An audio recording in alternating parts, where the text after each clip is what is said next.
एक नए वीडियो में आपका स्वागत है। अगर इस चैनल में आप नए हो तो इस चैनल को आप सब्सक्राइब कर सकते हो, ये बिल्कुल फ्री है। तो बिना किसी टाइम को वेस्ट किए वीडियो को शुरू करते हैं। तो एपिसोड के स्टार्टिंग में हमें दिखाया जाता है सीनियर जूनियर मीटिंग। ये वो जगह होता है जहाँ पे फ्रेशमैन और सीनियर्स एक जगह पहली बार मिलते हैं। ये थोड़ा ज्यादा इंटेंस होता है। ये फील्ड एकेडमी का स्पेशल इवेंट है। इस इवेंट में फर्स्ट एंड सेकंड रैंक के बंदे फ्रेशमैन को रिप्रेजेंट करते हैं और उन दोनों को सेकेंड ईयर के 4 बंदों के साथ इंडिविजुअली लड़ना पड़ता है। ये इवेंट इसलिए है क्योंकि फिलियंस के इंस्ट्रक्टर इसको पसंद करते हैं। ये बस इसलिए नहीं है कि सिर्फ प्रोफेसर इसको पसंद करते हैं, ये इसलिए भी है क्योंकि सीनियर और जूनियर्स को ये अच्छा लगता है। वो एक दूसरे के वीकनेस को सीखते हैं, पता करते हैं और अपना स्ट्रेंथ को समझते हैं। एक दूसरे के साथ कम्पीट करके और एक दूसरे को कॉम्प्लीमेंट करके ही एक एजुकेशन की शुरुआत होती है। और ये डुएल्स एजुकेशनल और ये हर साल रिप्रेजेंटेटिव अपना पावर दिखाते हैं और इसमें फ्रेशमैन्स को अपना ओपोनेंट चूज करने की आजादी दी जाती है। और ये भी पॉसिबल है कि अगर फ्रेशमैन चाहे तो इसको मना भी कर सकता है इस डुएल को। तो हेडमास्टर कहते हैं तो इसको एक बर्डन मत समझो फ्रेशमैन, अपने आप को शांत रखो और जो सही लगे करो। एमसी गुस्से में कहता है भाई ये तो फ्रेशमैन्स को परेशान कर रहे हैं। हमें दिखाया जाता है सेकेंड ईयर के मार्शल आर्ट्स मेजर सोफोमोर रैंक 1 जिसका नाम नाजडो होता है और मार्शल आर्ट्स मेजर सोफोमोर रैंक 2 जिसका नाम ब्राउम होता है। ब्राउम कहता है कि ये दोनों इस साल के फेमस लोग हैं। हमें दिखाया जाता है मार्शल आर्ट मेजर सोफोमोर रैंक 4 का लड़का जिसका नाम करुण होता है और मार्शल आर्ट मेजर सोफोमोर रैंक 3 लड़की जिसका नाम इरिना होता है। अगर ये कहती है एम्पायर का टॉप टैलेंट सुलिफेन और एक गिरता हुआ सितारा जिसने की उसको प्रैक्टिकल एग्जाम में डिफीट कर दिया। यार मैं तो अपने आप को रोक नहीं पा रही, मुझे जल्दी से इनके साथ फाइट करना है। एमसी सोच रहा होता है अरे भाई ये तो बहुत खतरनाक लोग हैं, अगर ये सिचुएशन इस डायरेक्शन में जा रहा है तो मैं अपनी बड़ी बहन को दिखा सकता हूँ कि मैं भी कुछ कर सकता हूँ। ये अच्छा होगा कि मैं उसको दिखाऊं कि मैं कितना ग्रेट। हेडमास्टर कहते हैं ठीक है तो फ्रेशमैन अभी चूज कर सकते हैं अपना ओपोनेंट ड्यूल करने के लिए। एमसी कहता है एक्सक्यूज मी हेडमास्टर, अगर ये सही रहेगा तो क्या मैं एक सजेशन कर सकता हूँ प्लीज। हेडमास्टर कहता है एक सजेशन रोनन। एमसी कहते हैं हाँ अगर हम किसी को भी चूज कर सकते हैं तो मैं चाहता हूँ कि मैं मेरे सारे सीनियर्स के साथ फाइट करूँ। हेडमास्टर चौंक जाता है, वो लोग कहते हैं हाँ और लोग गुस्सा हो जाते हैं। एमसी हंस के कहते हैं एक बार में सब आ जाओ। हमें अरीना का सीन दिखाया जाता है। हेडमास्टर के पास चारों इंस्ट्रक्टर आ जाते हैं। हेडमास्टर नाविरस से पूछता है हमें क्या लगता है रोनन के सजेशन के बारे में। नाविरस कहती है हाँ सही है, कर दीजिए इसको। क्या ये फीलिंग का प्रिंसिपल नहीं है कि अगर आपके पास ताकत है तो आप जो चाहे वो कर सकते हो, तो चाहे जो भी जीते इस ड्यूएल को। ये एक अच्छा डीप मीनिंग छोड़ेगा। हेडमास्टर और वो प्रोफेसर शॉक हो रहे होते हैं। नाविरोस कहती है अगर कुछ भी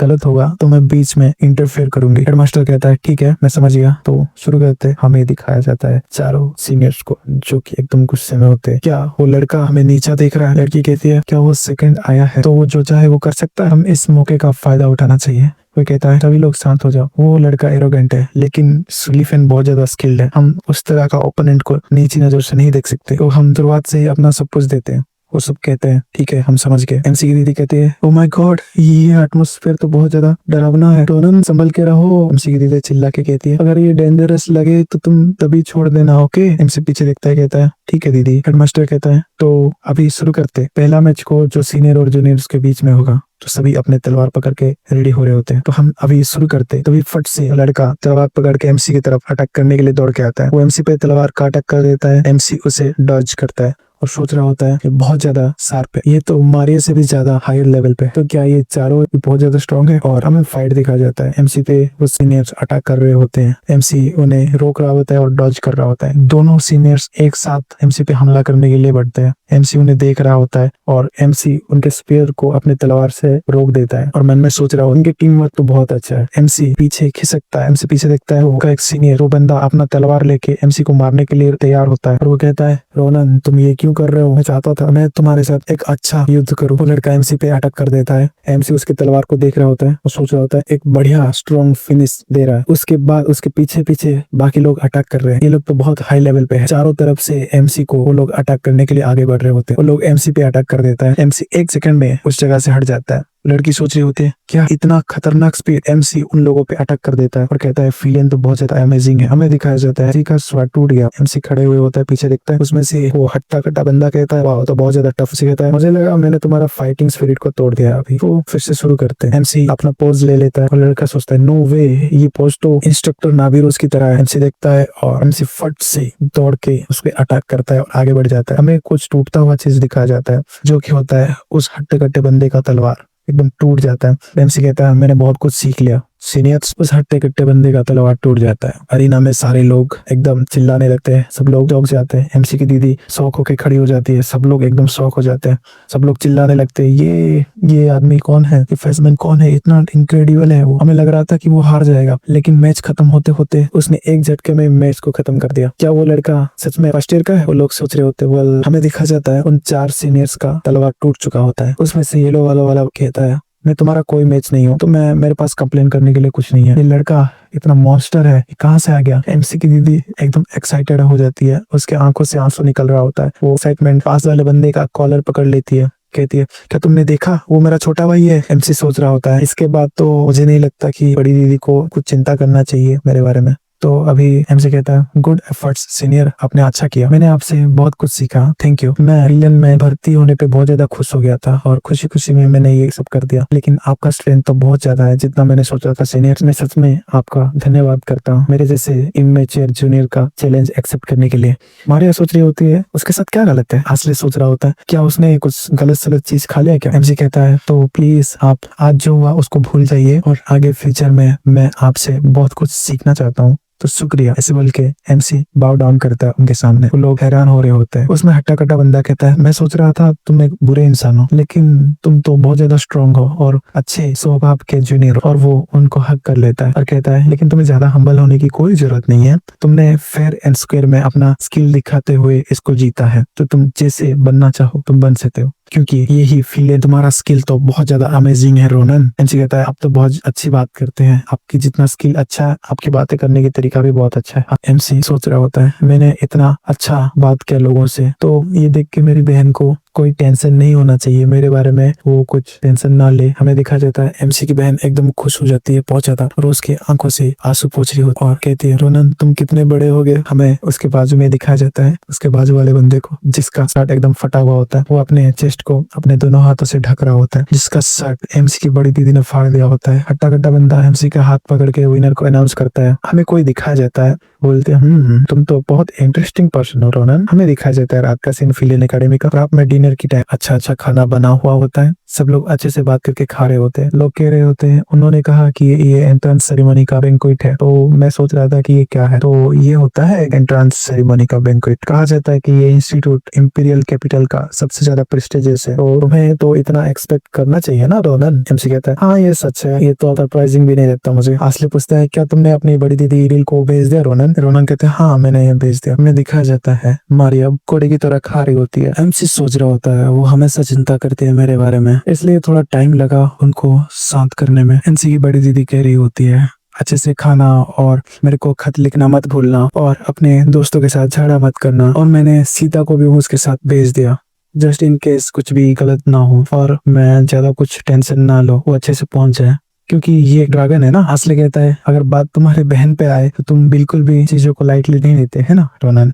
एमसी कहता है, हाँ ऑफ कोर्स। तो चलो हम देखते हैं कि कैसा लगता है फिलियन एकेडमी का फूड। एमसी खाने के लिए तैयार होता है और कहता है, thank you for the food. तभी पीछे कोई आ जाता है और कहता है, सीरियसली तुम अपना फूड को एंजॉय कर रहे हो रोनन?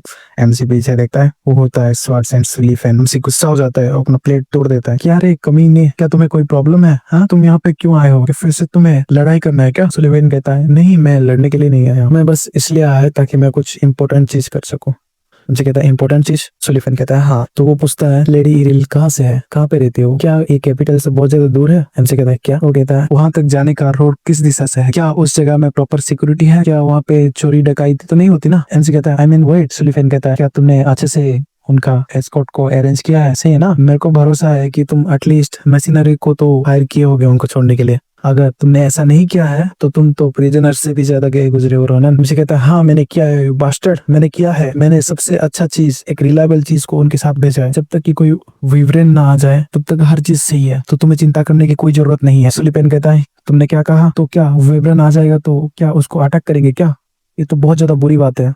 एमसी गुस्से में कहता है, बहुत हो गया तुम क्रेजी बास्टर्ड, तुम्हें उससे क्या करना है, वो मेरी बहन है। क्या तुम सोच रहे हो कि तुम मेरे एल्डर सिस्टर को कुछ लगते हो? सुलीफेन कहता है, वो मैं बस चिंता कर रहा था उन लेडी का वापस जाने का, जो कि मेरे फेट के साथ टकरा गई। कि बस नेचुरल है एक नाइट के लिए कि वो फिक्र करे लोगों की। तभी कोई लड़की आगे बढ़ रही होती है, कहती है, ओह ये तो बहुत ज्यादा इंटरेस्टिंग सीन है। ग्रांसिया का उल्फ यहाँ पर ज्यादा बात कर रहा है। सुलेफिन कहता है क्या है, क्या तुम्हें कुछ चाहिए इधर? हमें दिखाया जाता है एक लड़की जिसका नाम एलिजाबेथ अकालुशिया होता है। वो फर्स्ट ईयर की मैजिक डिपार्टमेंट में पहले स्थान वाली लड़की होती है। वो कहती है तुम कुछ गलत मत सोचो ग्रांसिया, मैं बस मिस्टर रोनन के अंदर इंटरेस्टेड हूँ। एमसी एकदम चौंक जाता है, कहता है मेरे में इंटरेस्टेड हो? मेरे में क्यों?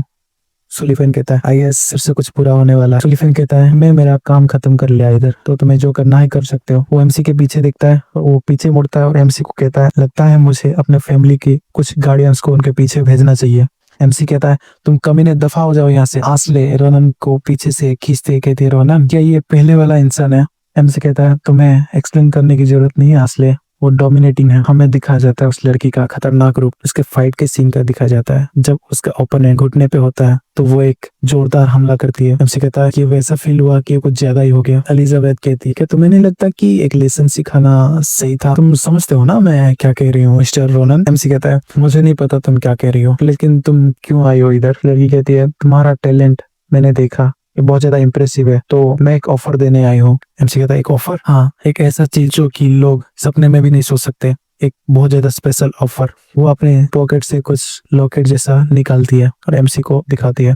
ये अकालुशिया का इनविटेशन है। हमें दिखाया जाता है कोई पेंडेंट जैसा जिसका नाम होता है द अकालुशियस। अकालुशिया ऐसा है जब नोबल्स लोग अपना खून को ज्यादा प्रायोरिटाइज करते हैं, लेकिन ये लोग टैलेंट को ज्यादा प्रायोरिटाइज करते हैं। उनके घर में बहुत ज्यादा टैलेंटेड इंडिविजुअल्स निकले हैं और इस एम्पायर्स का पिलर बन पाए हैं और अपना पोजीशन को सिक्योर किया है। वो लोग उन लोगों को ये चीज देते हैं जिनके पास पोटेंशियल होता है, जो कि उनके फैमिली का पार्ट बन सके। एक ऐसा अपॉर्चुनिटी है जिससे कि अकालुशिया का फैमिली पार्ट बन सके। एमसी कहता है क्या तुम्हें अलाउड किया गया है क्या कि तुम ये किसी को भी दे सकते हो? अकालुशिया कहता है अगर ये तुम सवाल कर रहे हो तो मुझे लगता है तुम्हें पता ही है ये क्या है।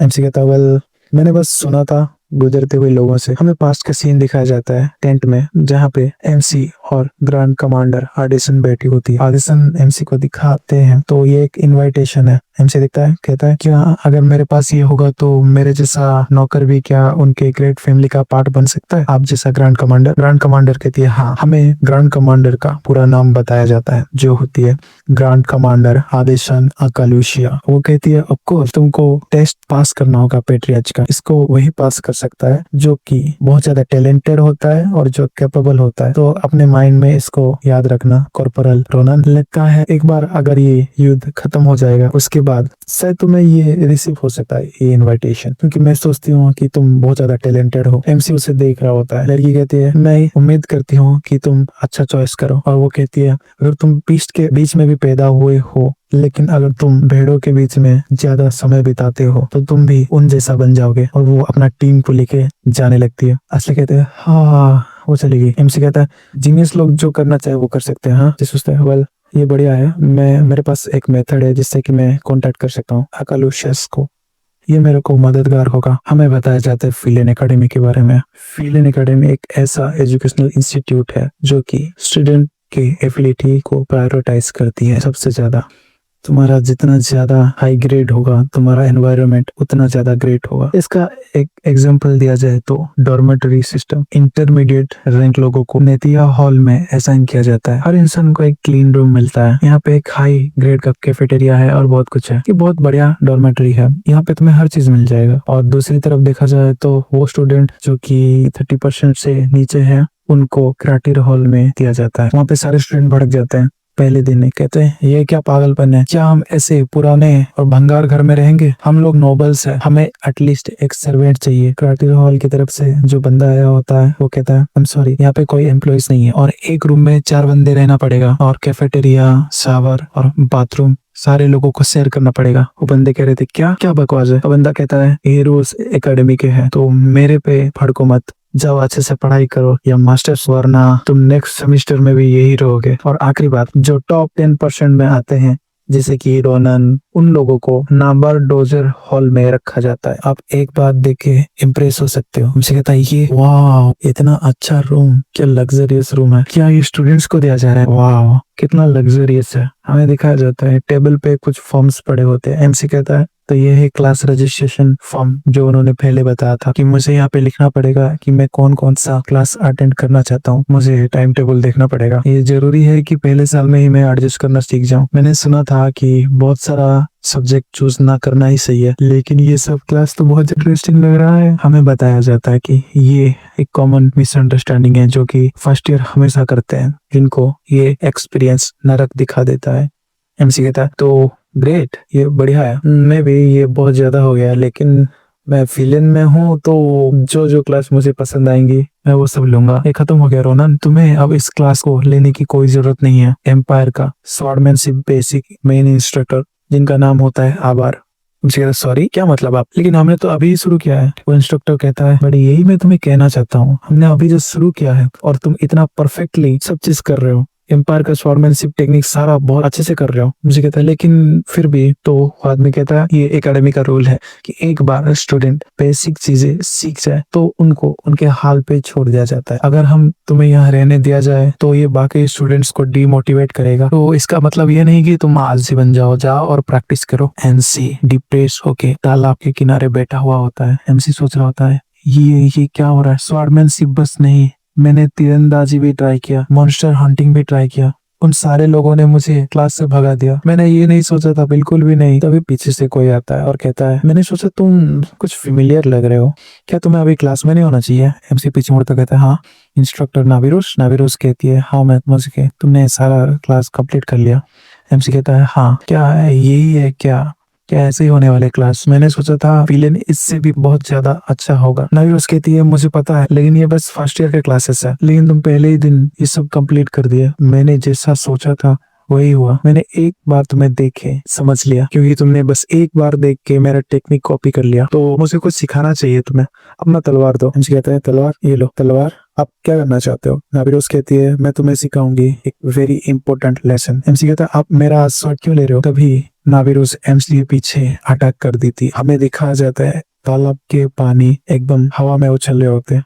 एमसी कहते क्या। नाविरोस कहते हैं हाँ बस ये लोहे के टुकड़े से इतना ही किया जा सकता है, इस तरह का लोहे के टुकड़े को तो वेपन कहना भी बेकार है, ये तो बस मालिक के पावर को कम ही करता है, तो अच्छे से देख मैं दिखाऊंगी। ये कह के नाविरोस अपना तलवार निकालती है। एमसी देखता है नाविरोस अटैक कर देती एक खतरनाक अटैक, जिससे कि पानी एकदम दो हिस्सों में बढ़ जाता है। और वो एमसी को कहती है क्या तुम समझ गए हो ना, क्या तुम समझ गए कि तुम क्या ला कर रहे हो। हमें बताया जाता है वो वेपन एक लोहे का एक ऐसा टुकड़ा होता है जिसको कि साफ किया जाता है और स्ट्रॉन्ग किया जाता है ताकि एनिमीज के साथ लड़ाई कर सके। ये ऐसा होना चाहिए कि जब भी इसको पकड़ा जाए, जब भी इसको इस्तेमाल किया जाए, ये टूटे ना। अगर ये एक बार टूट गया तो दोबारा लेना पड़ेगा। मैंने बस यही सोचा था जब तक कि मैंने ये नहीं देखा था। पीछे दिखाया जाता है वो तालाब के पानी दो हिस्सों में बढ़ चुका होता है। एमसी सोचता है कितना रिडिकुलस है, ये बस तलवार डिफरेंट है, लेकिन ये तो वही सेम क्लास है, लेकिन इसमें पावर का गैप बहुत ज्यादा है। एक ब्रेथ में एक पावरफुल स्लैश से लाइफ और डेथ को बदला जा सकता है। नाविरोस कहती है अगर तुम माना यूज करना चाहते हो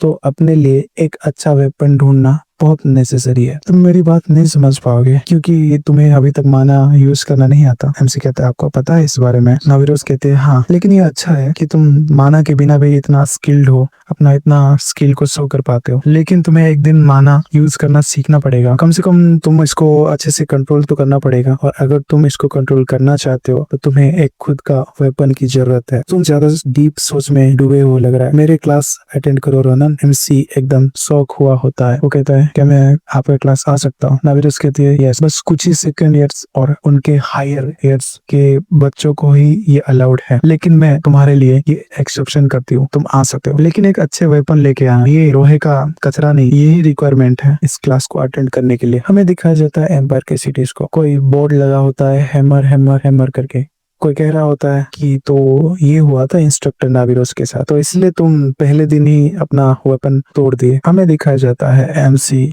मारिया और आस्ले कहीं बाहर आए होते हैं। आस्ले कहता है क्या यही ब्लैक स्मिथ का जगह है क्या, जो सुलिफन ने रिकमेंड किया था अपना आइडेंटिफिकेशन प्लेग को देते वक्त। आस्ले कहता है लेकिन ये थोड़ा मैं कैसे कहूँ। मारिया कहते हैं ये तो बहुत ज्यादा सेवी है, ऐसा लग रहा है कि ये कभी भी टूट सकता है, अगर मैं एक उंगली में इस पे रख दूं तो ये टूट जाएगा। क्या ये सच में ग्रांसिया का रेगुलर ब्लैक स्मिथ है। एमसी कहता है शायद हो सकता है, एक बार हम अंदर जाएंगे तो पता चलेगा। वो अंदर जाते देखते हैं कि मकड़ी का जाल लगा हुआ होता है। वो सोचते हैं कि ये तो अंदर से और भी ज्यादा बहुत घटिया है। एमसी सोच रहा होता है लेकिन वो तो एक ऐसा इंसान नहीं है जो कि झूठ बोलेगा। हमें दिखाया जाता है किसी बीस्ट का हाथ। वो कहता है कौन बाहर शोर मचा रहा है, मैं अच्छा नींद ले रहा, तुम लोग कौन हो, भरे दिन में तुम क्यों शोर मचा रहे हो। असली एकदम घबरा रही होती है, कहती है रोनन ये क्या है। एमसी कहता है कितना इंटरेस्टिंग चीज है, एक वेयरवुल्फ, वो भी ब्लैकस्मिथ की जगह। वो वेयरवुल्फ कहता है ओए तुम टट्टी लोग, क्या तुम बहरे हो, मैंने पूछा तुम क्यों आए हो इधर, क्या तुम आंसर नहीं देने वाले। एमसी उसको टोकन दिखाता है और कहता है मैं क्यों ही आऊँ इधर, ऑफ कोर्स मैं इधर वेपन लेने आया हूँ। ग्लिफिन ने ये जगह मुझे रिकमेंड किया कि यहाँ पे एक्सीलेंट वेपन मिलते हैं। वो सोच रहा होता है द ग्रांसिया फैमिली का प्लेग, इंटरेस्टिंग। तो तुम क्या चाहते हो मैं क्या करूँ, अगर तुमने मुझे ये प्लेग दिखा भी दिया तो क्या हो गया, क्या तुम ग्रांसिया फैमिली का पार्ट हो। मुझे कहता है क्या। वो वेयरवुल्फ कहता है मुझे नहीं पता ये इन्फॉर्मेशन कहाँ से लीक हुई, लेकिन यहाँ से दफा हो जाए, तुम जैसे बच्चों को हम अपना कस्टमर नहीं बनाते। और वो उबासी ले रहा होता है। एमसी कहता है मेरा मतलब कोई रास्ता नहीं है कि तुम जैसे बच्चों को हम अपना कस्टमर बनाए। और वो एक स्केरी लुक दे रहा होता है और असली पे पॉइंट करके कहता है अगर मैं इस पतले लड़के का एक हाथ तोड़ दूं तो मैं शायद सोच सकता हूँ ये करने के लिए, मैं बहुत ज्यादा भूखा हूँ, तो मैं इसको अप्रिशिएट करूंगा कि तुम अपना एक हाथ मुझे दे दो। असली एकदम डर जाती है, मैं ज्यादा टेस्टी नहीं हूँ। एमसी गुस्से में देखता है ओए बेरुल बास्टर्ड, तुमने अपना लाइन क्रॉस कर दिया है। और वो अपना शॉट लेके उसके सीने पे मारता है। वेयरवुल्फ को कहता है क्या, और वो पीछे खिसक जाता है एमसी के अटैक से। ये मेरे को सेंस हो ही रहा था, ये आर्मर कहाँ से सडनली आ गया। वो वेयरवुल्फ खास रहा होता है। एमसी कहता है इससे कुछ खास फर्क नहीं पड़ेगा, अगर मैं यहाँ आ गया हूँ तो मैं सब कुछ डिस्ट्रॉय कर दूंगा। और वो एक स्कैरी लुक देता है। वेयरवुल्फ एकदम डर जाता है, कहता है रुको रुको रुको, ये बस एक टेस्ट था। एमसी कहता है क्या एक टेस्ट। वेयरवुल्फ कहता है हाँ सही कहा, ये हमारा प्रोसीजर है कि हम पहले अपना कस्टमर का स्किल्स को वेरीफाई करते हैं। जो कस्टमर पहली बार इधर आए होते हैं और मैं ये टेस्ट लेता हूँ ट्रांसपेरेंट आर्मर पहन के, इसलिए मैंने जानबूझ के तुम्हें प्रोवोक किया। मेरे पास कोई इरादा नहीं तुम्हें हार्म करने का, तुम्हें नुकसान पहुंचाने के लिए मेरा कोई इरादा नहीं है। एमसी कहता है हाँ बस यही है, ये एकदम घटिया एक्सक्यूज नहीं है, क्या तुम्हें लगता है मैं इसको बिलीव करूंगा। वो वेयरवुल्फ कहता है नहीं नहीं, आप इस तरह का प्रक्रिया इस्तेमाल ना करो प्लीज, इस ब्लैकस्मिथ को ग्रांसिया परिवार के लोग यूज करते हैं, आपको नहीं लगता क्या यहाँ पे थोड़ा बहुत टेस्ट होता है। अगर आपको यकीन नहीं है तो आप जाने के बाद सुलीफेन से पूछ सकते हैं बाद में। एमसी कहता है ये एक बढ़िया तरीका है, इससे मर सकते हैं। वेयरवुल्फ नर्वस होके कहता है हाँ ऐसा कुछ नहीं है, ये मेरी गलती है, मैंने कुछ ज्यादा कर दिया, लेकिन छोड़ो मैं माफी मांगता हूँ मेरे फ्रेंड्स, मैंने आपको डरा दिया। वो असले को कहता है मैं ह्यूमंस को नहीं खाता तो प्लीज डरो मत। असले कहता है अच्छा बढ़िया है, ये थोड़ा राहत देता है। एनीवे मेरा नाम है डीडी खान, मैं ब्लैक स्मिथ शॉप में अप्रेंटिस हूँ, कभी कभी जरूरत पड़ता है तो मैं गेट कीपर भी बन जाता हूँ। तो आपका नाम क्या है। एमसी कहता है मेरा नाम रोनन है। अच्छा रोनन, तो तुम्हें एक वेपन चाहिए, चलो मैं तुम्हें अंदर तक लेके जाता हूँ, तो मेरे पीछे आओ, ये बस एंट्रेंस है और रियल चीज तो अंदर है। सब लोग प्रॉपर पोजीशन में आ जाओ। तो मैं शुरू करता हूँ, अपना दिल थाम के देखो, तुम एक वंडरफुल चीज को देखोगे। अभी वो दीवार पे किसी चीज को टच करता है तो मैकेनिकल चीज स्टार्ट हो जाता है, वो कमरा हिलने लगता है और वो लोग लिफ्ट जैसे चीज से नीचे आ जाते हैं। और एमसी सोच रहा होता है क्या ये एम्पायर का बिगेस्ट ब्लैकस्मिथ है। ग्रांड कापाडोशिया एक ऐसे जगह बेसमेंट में है, मेरे पास कोई शब्द नहीं है कहने के लिए। फिर कहता है हाँ सही है सही है, तुमने मेरा टेस्ट पास कर लिया है तो चलो देखते हैं। मैं सोच रहा हूँ कि मैं रेस्पॉन्सिबल हूँ और मैं लेके जाऊँ बेस्ट ग्रांड कापाडोशिया के ब्लैकस्मिथ के पास। कोई ब्लैकस्मिथ अपना हैमर मार रहा होता है और वेपन बना रहा होता है, best artisan of the empire हमें दिखाया जाता है। द्वार पर लोग अपना ब्लैकस्मिथ का काम कर रहे होते हैं। एमसी सोच रहा होता है मैंने कभी ये एक्सपेक्ट नहीं किया था कि कैपिटल के नीचे एक ऐसी जगह होगा, ये तो कम्प्लीटली अनइमेजिनेबल है। वो वेयरवुल्फ कहता है हाँ क्योंकि ये ऐसा है कि ये बस रॉयल फैमिली और नोबल्स को सप्लाई करते हैं, कोई भी डिस्क्रिमिनेशन नहीं किया जाता यहाँ पे सब स्किल्ड मास्टर क्राफ्ट्समैन है। लेकिन इसमें से भी एक बेस्ट है जो एल्डर ड्वार्फ है जो कि यहाँ पे रहते हैं। वो एक मास्टर है जो कि 400 सालों तक ये काम किए हैं। वो बुढ़ा थोड़ा स्टबर्न है लेकिन उसका स्किल भाई साहब उसका कोई मैच नहीं है, मैं बहुत ज्यादा रेस्पेक्ट करता हूँ उन्हें। वो एक लात मार के दरवाजे खोलता है, कहता है आप क्या कर रहे हैं एल्डर, मैं आपके लिए गेस्ट लेके आया हूँ। मैं दिखा जाता है ड्वार्फ एक वेपन बना रहा होता है। ये कौन तमाशा कर रहा है, क्या ये डीडी खान है। मैंने तुम्हें बताया कि मैं जब भी काम कर रहा हूँ तब शांत रहने के लिए, तुम कभी भी नहीं सुनते तुम बास्टर। कहता है मैं क्या कर सकता हूँ, दरवाजे के सामने वेपन्स थे इसलिए मैं इसको खोल नहीं पाया, तो आप इसे थोड़ा साफ कीजिए ना एल्डर डोरन। एल्डर डोरन कहते हैं तुम यंग लड़के तुम बहुत ज्यादा परेशान करते हो। एनीवे छोड़ो, तुम 3 लोगों को लेके आए हो, मैं एज्यूम करता हूँ कि वो लोग बुरे नहीं होंगे। वेल कहता हाँ हाँ सही कहा, मैंने उसका टेस्ट लिया और उसका स्वॉर्ड स्किल बहुत ज्यादा ग्रेट है, मैं श्योर हूँ एक बार आप देखोगे तो आप शॉक हो जाओगे। डार्क कहता है क्या सच में इतना अनएक्सपेक्टेड है।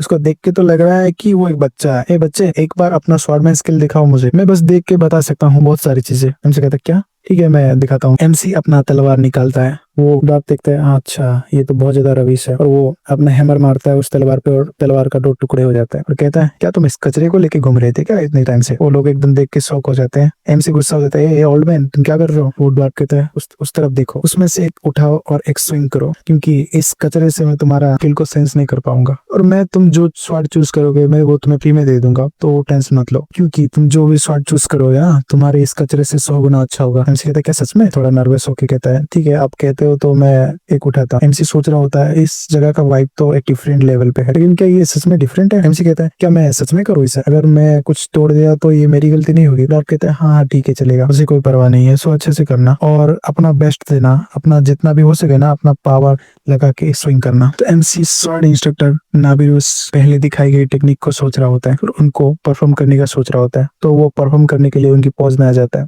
बार कहता है ये मोमेंट तो ये मुझे ये मत कहो कि तभी एमसी एक स्लैश मारता है और पीछे एक धमाका हो। क्या सभी लोग सोच रहे होते हैं क्या ये एल्डर डोरेंस का घर नहीं है, इस दोपहर को ये क्या चल रहा है इधर, क्या फर्नेस ब्लास्ट हो गया क्या। मैं दिखाया जाता है उनका एक दीवार टूट चुका होता है, और ड्वार्फ एमसी और सीता एक हैरानी में होते हैं। दिखाया जाता है इतना बड़ा गड्ढा हो गया होता है एमसी के स्लैश से। कहते हैं अभी अभी क्या हुआ अभी एक झटके में। एमसी कहता है रुको ये मेरा इंटेंशन नहीं था। और ड्वार्फ कहता है ये टेक्निक ये तो नाबिरुस का है, कि तुम नाबिरुस के अप्रेंटिस हो। एमसी कहता है क्या आप इंस्ट्रक्टर नाबिरुस को जानते हैं। ड्वार्फ कहता है हाँ ऑफ कोर्स मैं जानता हूँ, मैं ही तो हूँ जिसने ये उनका स्वॉर्ड बनाया है। एमसी कहता है क्या इंस्ट्रक्टर का स्वॉर्ड आपने बनाया, वो स्टूपिड लॉन्ग स्वॉर्ड। ड्वार्फ कहता है हाँ वो स्वॉर्ड का नाम है उरासा द सीक्रेट स्वॉर्ड, ये वन ऑफ द मास्टरपीस है जो कि मैंने पूरी लाइफ में बनाया है, लेकिन तुम उससे बहुत ज्यादा लो क्वालिटी की तलवार पकड़े हो, लेकिन उससे भी ज्यादा खतरनाक टेक्निक शो किया, कैसे, ये तो बहुत ज्यादा अमेजिंग है। एमसी कहता है ऑनेस्टली मैं कहूँ तो मुझे नहीं पता था कि ये इतना ज्यादा खतरनाक होगा। वो डॉग कहता है ये तो मुझे कहना चाहिए बच्चे, मैं सोच रहा था तुम तो नूब हो जो कि अपना स्किल नहीं जानते, लेकिन ये बहुत ज्यादा समय हो गया कि मैं ऐसा टैलेंट देख रहा हूँ,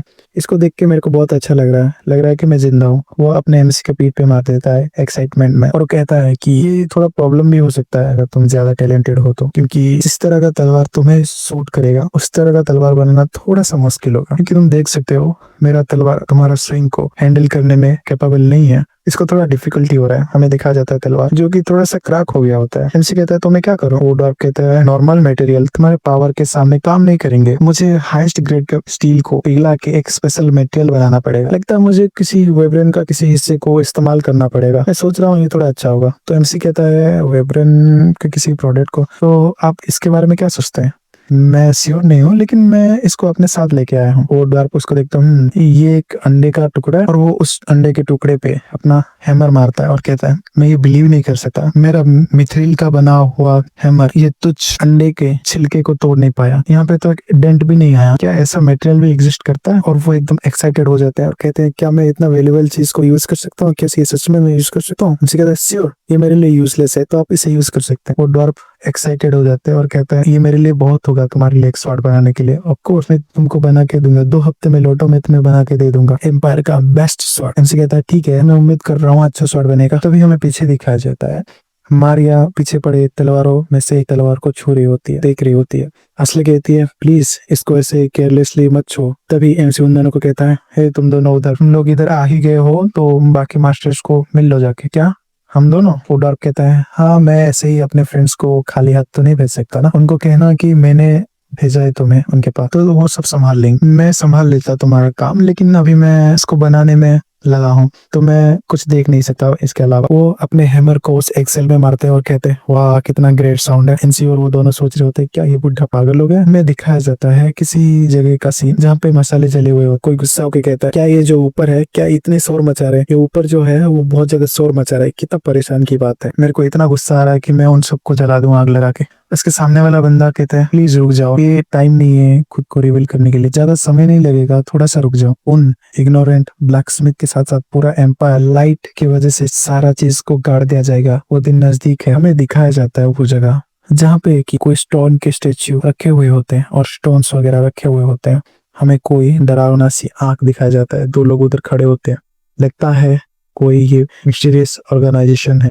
हमारे चैनल्स पे 100 सब्सक्राइबर्स होने वाले हैं। अगर आपने अभी तक सब्सक्राइब नहीं किया तो सब्सक्राइब करके बेल आइकन को दबा दीजिए। वीडियो की शुरुआत में हम देखते हैं एकेडमी का सीन, जहाँ पे रोनन मन में सोचते हुए जा रहा होता है। वो सोचता है वो बुढ़ा आदमी को एम्पायर का सबसे ज्यादा बेस्ट ब्लैक स्मिथ कहा जाता है और उसने कहा कि वो मेरे लिए एक स्वॉर्ड बनाएगा। और आस्ले और मारिया वो भी अपने लिए दूसरे ब्लैक स्मिथ से स्वॉर्ड बना रहे हैं। लगता है बहुत ज्यादा खर्चा हो जाएगा, लेकिन ये मेरे लिए ज्यादा प्रॉब्लम नहीं है क्योंकि ये मेरे पैसे नहीं होंगे। हा हा हा हा हा। एमसी एक इविल सा लुक दे रहा होता है। वो स्वॉर्ड सेंट सुलिफेन का टोकन दिखा के सोच रहा होता है मैं इससे खर्चा करूंगा सारा कुछ। असली कहता है क्या हमारे लिए भी करोगे? मारिया कहती है फ्री का चीज तो बहुत बढ़िया है भाई, मजे ही मजे। एमसी सोचता है लेकिन उसमें एक प्रॉब्लम है।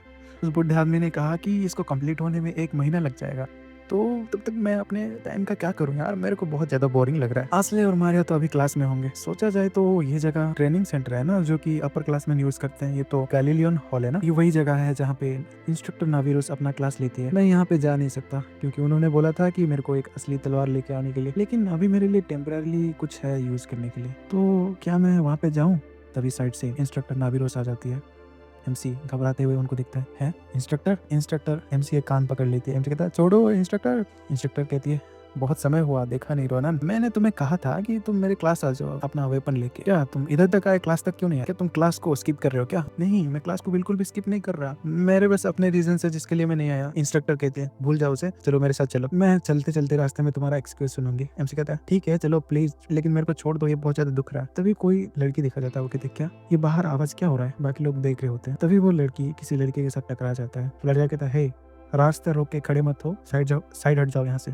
लड़की कहते हैं सॉरी सॉरी खारदान, मैं बस उधर बाहर देख रही थी। और लड़का कहता है तुम इतने स्लो क्यों हो? तुम तो टीचिंग असिस्टेंट हो ना, तुम इतने स्लो क्यों हो? अगर तुम्हारे पास इतना ज्यादा फ्री टाइम है और तुम्हारे लिए इसके लिए टाइम है पागल लड़की, तो चुपचाप जाके क्लास के लिए प्रिपेयर करो ना। लड़की कहती है हाँ हाँ तुमने सही कहा, मैं अभी जाती हूँ। हमें दिखाया जाता है स्पेयरिंग सेंटर, जहाँ पे सभी स्टूडेंट खड़े होते हैं। इंस्ट्रक्टर नाबिरोस आ जाती है एमसी को लेते। वो कहती है ये बहुत ज्यादा ही फेमस है सेरेमनी के टाइम पे, तो तुम लोग इसे जानते ही होंगे है ना, लेकिन मैं तुम्हें इससे फिर से दोबारा इंट्रोड्यूस करवा दूंगी। ये बच्चा है रोनन, आज से वो तुम सब लोगों के साथ ये क्लास अटेंड करेगा। रोनन बाव करके कहता है हेलो मेरा नाम रोनन है, मैं मार्शल आर्ट डिपार्टमेंट के फर्स्ट ईयर में हूँ, तो मैं आपके साथ सीखने वाला हूँ। वो बंदे बात कर रहे होते हैं ये वही है ना जिसने फर्स्ट ईयर के बीच में सेकंड प्लेस हासिल किया था। हम जैसे सोचा था वही हुआ, उसने अपना एक क्लास को स्किप करके अपर क्लास में 7 टीचिंग ले रहा है। दूसरा बंदा कहता है क्या ये सच में अच्छा है इतना? मेरे को तो देख के तो ऐसा नहीं लग रहा कि वो कुछ कर भी सकता है। एमसी गुस्सा हो रहा होता है और मन में सोचता है तुम बास्टर्ड, मैं तुम्हें सुन सकता हूँ अच्छे से, लेकिन मैं ऐसे लोगों को भी देख पा रहा हूँ जिनको देख के मेरे को खुशी हो रही है, लेकिन ऐसे भी लोग हैं जिनको देख के मेरे को अच्छा नहीं लग रहा। वेल मजेदार होगा। तभी कोई लड़की पीछे से आती है, कहती है माफ कर दीजिए मैं लेट आई। इंस्ट्रक्टर मुझे कहता है हाँ। लड़की कहती है मेरे को कुछ अर्जेंटली काम पड़ गया इसलिए मैं लेट आई। एमसी कहता है ये वॉइस तो। लड़की कहती है क्या आपने बहुत ज्यादा इंतजार किया मेरा? इंस्ट्रक्टर कहती है नहीं चलेगा, पहले तुम शांत हो जाओ, मैं तुम्हें इस नए लड़के से इंट्रोड्यूस करवाती हूँ। और लड़की कहता है हाँ ये तो वही फेमस जूनियर है ना जो पहले आप मेरे को बता रहे थे। इंस्ट्रक्टर कहती है चलो इसको ग्रीट करो, कम से कम तुम अपना नाम बताओ, ये मेरा टीचिंग असिस्टेंट है। एमसी कहता है हाँ यस। लड़की कहती है nice to meet you Ronan, मैं मार्शल आर्ट डिपार्टमेंट का सेकंड ईयर का स्टूडेंट हूँ और मैं इंस्ट्रक्टर का टीचिंग असिस्टेंट पे हूँ ये क्लास में। मेरा नाम है आदिशा, तो चलो अच्छे से मिलजुल के रहते हैं। एमसी मन में सोचता है ये जनरल आदिशा नाकालुष्या, इनको जाना जाता है अपना कमांडिंग एबिलिटी की वजह से। ये एम्पायर का पहला फीमेल जनरल है जो कि बैटलफील्ड को डोमिनेट करती है अपने ठंडे दिमाग और एक्सीलेंट लीडरशिप की वजह से। जो लोग इसके लीडरशिप के अंडर है वो लोग इन्हें आयरन लेडी कहते हैं। उनके खून में आयरन ब्लड दौड़ता है। कौन सोचा था कि जनरल ऐसे भी काइंड हो सकते हैं? मन में सोचते हैं मैं बता सकता हूँ उनको पास्ट के बारे में कुछ भी याद नहीं है। क्या वो सच में चाहती थी मेरे पिछले लाइफ में जो, क्या ये जनरल का असली चेहरा है? लेकिन पहले जो जनरल मुझे फेवर मांगी थी उसका क्या? मैं पास्ट की बात दिखाया जाता है। जनरल कहती है क्या तुम जब पास्ट में जाओगे तो क्या मुझे बताओगे कि मैं जनरल होने के लिए अपना टाइम वेस्ट ना करूँ और एक टेलर बन जाऊँ? एमसी सोचता है क्या मैं उनकी बात मान के सच में उनको बता दूँ क्या? ये बहुत बड़ा प्रॉब्लम है, लेकिन छोड़ो।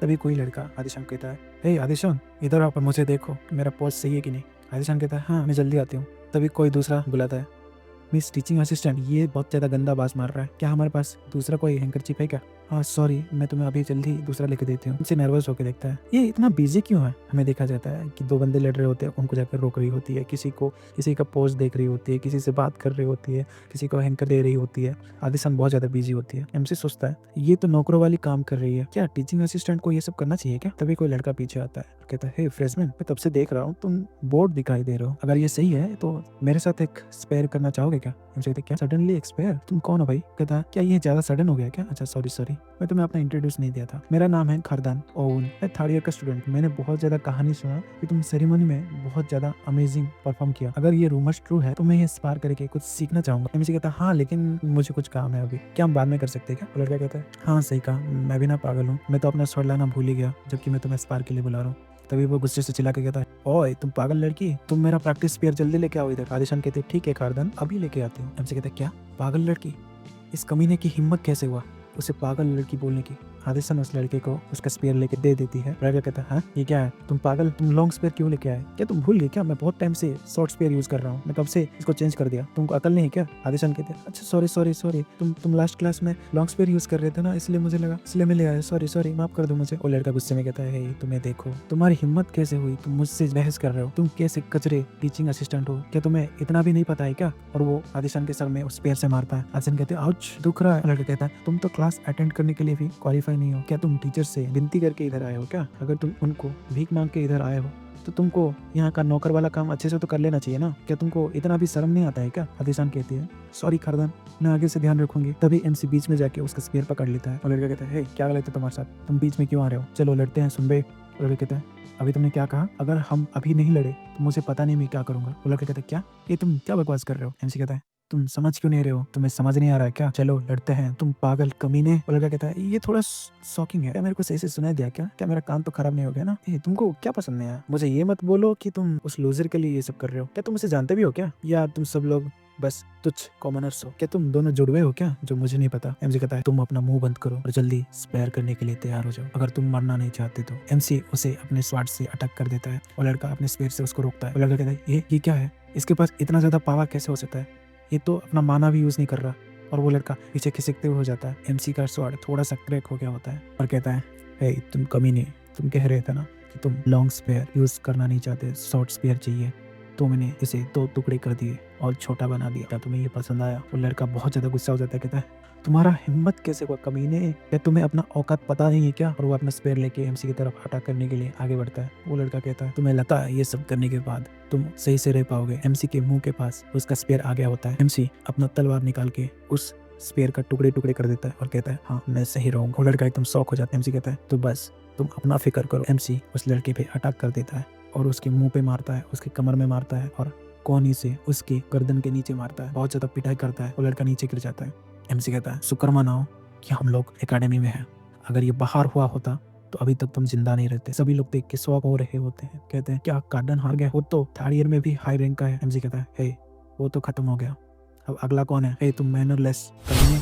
तुम ही बोल रहे थे ना कि टावर लेके आओ। और कहते हैं क्या मैं, अगर ये गंदा बास मार रहा है तो खुद ही जाके धो, दूसरों को क्यों धोने को बोलते हो? ग्रांड कमांडर नहीं असिस्टेंट इंस्ट्रक्टर, तो तुम्हारे बाप का नौकर है क्या? वो लड़का एकदम घबरा के डर जाता है। एमसी कहता है हे इधर आओ, मैं तुम्हारा नाक ही तोड़ दूंगा। आदिशन कहते हैं हे रुक जाओ रोनन। वो बीच में आ जाती है, कहती है मुझे नहीं पता ये तुम क्यों कर रहे हो, लेकिन मैं सच में सही हूँ, प्लीज शांत हो जाओ। एमसी कहता है हे असिस्टेंट इंस्ट्रक्टर आप साइड हट जाइए, मैं सब कुछ सह सकता, लेकिन कोई आपको बुरा बोले ये मैं कभी नहीं सहूंगा, ना ही इन कमीनों से और ना ही किसी और से, कम से कम इस एम्पायर में से तो किसी की बात नहीं सुनूंगा। एम्पायर में आप जैसे लोगों को इस तरह का ट्रीट नहीं किया जाना चाहिए। वो कहता है प्लीज आप साइड हो जाइए, जब तक मैं उन्हें ना मारूं तब तक मेरा कोई इरादा नहीं है पीछे हटने का। तभी इंस्ट्रक्टर आके कहती है रुक जाओ रोनन रुक जाओ, और वो अपना ऑरा रिलीज करती है और कहती है मैं तुम्हें नहीं कहूंगी अभी जो फाइट हुआ उसका रिस्पॉन्सिबिलिटी लो, क्योंकि रियल लाइफ बैटल में ये सब चलता रहता है, लेकिन इससे ज्यादा तुम आगे बढ़े तो मैं इसे ओवरलुक नहीं करूंगी। अपना तलवार नीचे रखो और चले जाओ यहाँ से। एमसी सोचता है मेरा बॉडी, मैं हिल नहीं सकता, ये एक सांप है। मन में सोचा होता है ये नहीं हो सका, क्या यही पावर है स्वॉर्ड सैंड का? इंस्ट्रक्टर नाविरोस का ऑरा इतना खतरनाक। इंस्ट्रक्टर कहते हैं रोनन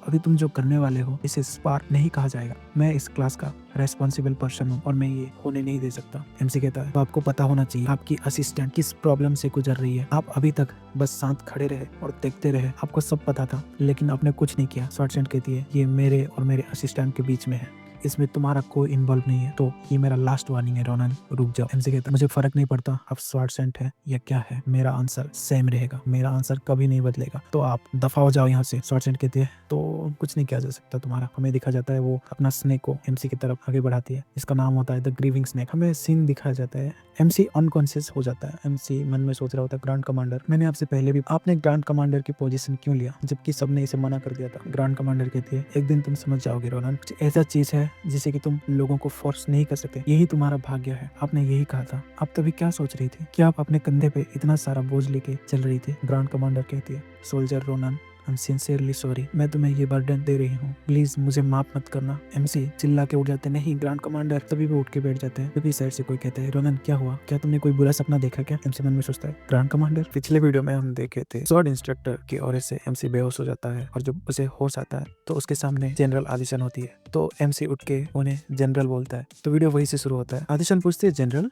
तुम्हारा मतलब क्या है? मुझे जनरल क्यों कह रहे हो? एमसी सोचता है, अरे यार मैं तो भूल गया था ये पास्ट लाइफ है। वो कहता है, अरे अरे कुछ नहीं, हाँ, उससे तुम छोड़ो, क्या ये क्लिनिक है?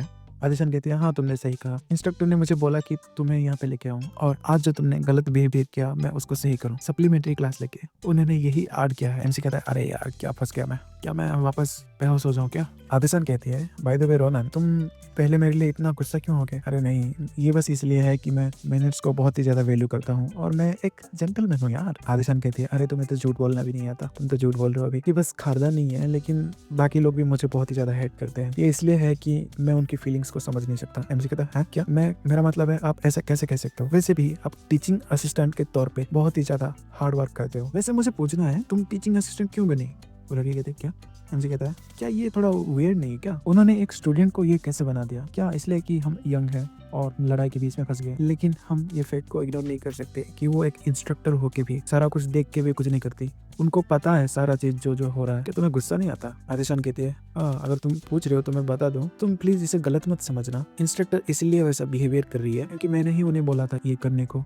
एमसी कहता है, क्या ये तुम क्या नॉनसेंस बोल रहे हो? आदिशन कहती है, ये इसलिए है कि मैं अपना प्रिविलेज एंजॉय करती हूँ, जो कि मैं डिजर्व भी नहीं करती। एक्चुअली तुम्हें उस क्लास को अटेंड करने के लिए स्वार एक्सपर्ट के लेवल को रीच करना पड़ता है, लेकिन मैं अभी तक नहीं पहुंची। मैंने 1 साल का गैप लिया, फिर भी मैं बस बेयरली माना को कंट्रोल कर पाती हूँ। एमसी कहते हैं, क्या? नो वे, वो जनरल जो कि एक इनक्रेडिबल ऑरा को यूज करती थी, उनका एक ऐसा भी टाइम था। आदिशन कहते हैं, सो मैं उन्हें जाके एक फेवर मांगा कि स्टूडेंट चाहे मुझे कैसा भी ट्रीट करे, आप इसे नजरअंदाज कीजिए, क्योंकि मैं चाहती थी कि मैं उन पे बर्डन ना बनूं, क्योंकि उन्होंने मेरे बिना स्किल्स को देखे उनके क्लास में टीचिंग असिस्टेंट के तौर पे मुझे एक्सेप्ट कर लिया। अगर मैं इस प्रिविलेज को एंजॉय कर रही हूँ तो मुझे थोड़ा तो भुगतान करना पड़ेगा ना, उसके लिए थोड़ा बहुत तो सहना पड़ेगा, लेकिन मैं ये कर सकती हूँ। लेकिन आज जो तुमने किया उसके लिए मैं बहुत बहुत शुक्रगुजार हूँ रोनन। मैंने सोचा था कि मैं उन चीजों से यूज्ड टू हो जाऊंगी, लेकिन आज का दिन थोड़ा सा ज्यादा दर्द भरा था। एमसी कहता है, बाय एनी चांस क्या इसीलिए तुम इतना सब कुछ कर रहे हो क्योंकि तुम एक जनरल बनना चाहते हो? आदिशन चौंक जाते, कहते, हाँ तुम्हें कैसे पता? क्या ये सबको पता है क्या? हाँ तुमने सही कहा, मैं इसे अभी भी लव करती हूँ, तो मैं इसे कहने में शर्माती हूँ, लेकिन ये मेरा सपना है कि मैं एक दिन इस एम्पायर का जनरल बनूं। हाँ तुम्हें ये बकवास लग रहा होगा क्योंकि मैं अभी तक स्वॉर्ड एक्सपर्ट नहीं बनी हूँ, लेकिन मैं अभी भी इसे गिव अप नहीं करना चाहती। मैं दिखती तो नहीं हूँ, लेकिन मैं बहुत ही ज्यादा कॉन्फिडेंट हूँ मिलिट्री साइंस और टैक्टिक्स में। मैं हर दिन बहुत ही ज्यादा मेहनत करती हूँ। ये दूसरा क्लास का टाइम हो गया, चलो रोनन तुम अपना ध्यान रखो, मैं चलती हूँ, समझ गए? मुझे कहता है, हाँ ठीक है मैं समझ गया, थैंक यू सो मच मेरा ख्याल रखने के लिए सुनबे। अरे कोई बात नहीं, तो चलो मिलती हूँ नेक्स्ट क्लास में। और वो वहाँ से चली जाती है। एमसी पास्ट की बात याद करता है जहाँ पे वो कह रही होती है, कॉर्पोरल रोनन अगर हम दोबारा मिले प्लीज मुझे कहना कि मैं ये जनरल बनने का नॉनसेंस ना करूँ और एक टेलर बन जाऊँ। सब कुछ कर लिया है लेकिन मैं कभी टेलर नहीं बनी हूँ। एमसी सोच रहा होता है, यार मैं क्या करूँ, क्या चाहते हो मैं क्या करूं जनरल? हमें कुछ दिन बाद का दिखा जाता है वीकेंड के टेस्ट में। हमें फिर से वही ग्रांड कपाडोसिया का स्मिथी एंट्रेंस दिखा जाता है जहाँ पे वो ब्लैक स्मिथ के पास आए होते हैं। एमसी कहता है, क्या उसने हमें बुलाया है, लेकिन यहाँ पे कोई क्यों नहीं है? एमसी कुछ टाइम पहले की बात सोच रहा होता है, अगर तुम्हें ऐसा ही करना था तो तुमने एक कैरियर पिजन को मेरे पास क्यों भेजा आधी रात को? वो भी उन्होंने चिट्ठी में लिखा था कि ये एक मास्टरपीस है। उन्होंने तो कहा था ये लंबा टाइम लगेगा, लेकिन इतना जल्दी क्यों बुला लिया भाई? ये इतना ज्यादा घटिया ट्रीटमेंट क्यों? एमसी गुस्से में उस हेलमेट को लात मारता है और कहता है, अरे यार मेरे को गुस्सा आ रहा है, ये मेरे रास्ते में इतना सारा चीज कहाँ से आ रही है? क्या वो इन्हें साफ नहीं करते क्या? कि तुम पागल लोग, तुम ऐसे ही अपने कस्टमर्स को सर्व करते हो क्या? मारिया कहती है, ये इन दिनों इतना सेंसिटिव क्यों बर्ताव कर रहा है? असली कहता है, हाँ मुझे पता है, क्या उसके साथ कुछ हुआ है क्लास में? एमसी कहता है, चलो हम खुद ही अंदर चलते हैं। मारिया कहती है, अरे रुको, तुम क्या अपने मन से कुछ भी करोगे? एमसी कहता है, उसी ने हमें पहले बोला था यहाँ पे आने के लिए, तो चुपचाप मेरे पीछे आओ ना, चलो देखते हैं। पहले तो यहीं पे उसने हाथ लगाया था। हाँ मैंने सही कहा, वो फिर से नीचे एलिवेटर से जाने लेते हैं। असली सोच रही होती है, क्या ये सच में सही है क्या? और मारिया सोच रही होती है कि ये लुनाटिक को कौन रोकेगा भाई? एमसी कहता है, वो बुढ़ा आदमी कस्टमर सर्विस का बेसिक भी नहीं जानता, जब मैं मिलूंगा तो मैं उसको तभी वो देता है कि सारा सिटी जल रहा है। वो एकदम घबरा के कहता है, क्या चल रहा है इधर, यहाँ पे क्या गलत है? तभी लोग वहाँ पे मरे पड़े होते हैं। असली कहता है, रोनन उधर देखो। हमें दिखा जाता है जियांट का फुट, एक रॉक जियांट लोगों के पीछे हमला करने के लिए आगे बढ़ता है। असली कहता है, देखो ब्लैक स्मिथ के पीछे रॉक जियांट पड़े हैं। एमसी कहता है, रॉक जियांट, ये रॉक इधर क्यों है? असली कहते हैं, ऐसा लग रहा है कि वो उन लोगों को जल्दी ही पकड़ लेगा। हम क्या करें रोनन, क्या हम मदद कर सकते हैं इन्हें? एमसी कहता है तुम क्या सोच रहे हो, और उसको पकड़ता है। एमसी कहता है हाँ। एमसी मारिया को कहता है हे मारिया तुम जल्दी से बे को बुलाओ और मास्टर को भी बुला लो और जिसको देखो उसको बुला के लाओ। मारिया कहता है ठीक है मैं बुलाती हूँ। तो ऑलराइट असली चलो चलते हैं बोल के वो वहाँ से नीचे कूद जाता है और उसे बोलता है अपना टेलीकिनेसिस यूज करो।